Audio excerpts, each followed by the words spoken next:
பப்பு எப்படி ஹாப்பியா இருப்பீங்க? அப்படி ஹாப்பியா இருப்பீங்களா?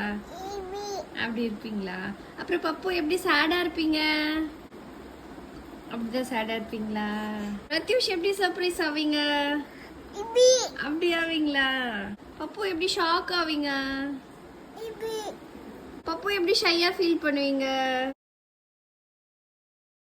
கான்ஃபிடென்ட்டா எப்படி பண்ணுவீங்க? கான்ஃபிடென்ட். ஏ பிரத்யூஷ் எப்படி ஆங்கிரியா இருப்பீங்க? அப்படிதான் இருப்பீங்களா? அப்புறம் நர்வஸா எப்படி இருப்பீங்க? நர்வஸ். பேபிஸ்க்குலாம் பிடிச்ச மாதிரி ஒரு டாய் மாதிரி அழகாக ஒரு பஸ்ஸை கொடுத்துட்டு அது உள்ளே வந்து 20 செட் ஆஃப் புக்ஸ் கொடுத்துருக்காங்க. இது பேபி ஹக்கோட ப்ராடக்ட். ஸோ இதில் பிக்சரோடு பார்த்து அவங்க படிக்கும்போது ரொம்ப ஈஸியாக வந்து லேர்ன் பண்ணிப்பாங்க. ஸோ 18 months ப்ளஸ் வந்து க்ராஸ் பண்ணிட்டாங்க அப்படின்னா நம்ம இந்த மாதிரிலாம் புக்ஸ் வந்து வாங்கி கொடுக்கலாம். அவங்க ஈஸியாக அனலைஸ் பண்ணிவிடுவாங்க எல்லாத்தையும். ஸோ இதோட காஸ்ட்டு பார்த்திங்கன்னா 1500 வருது.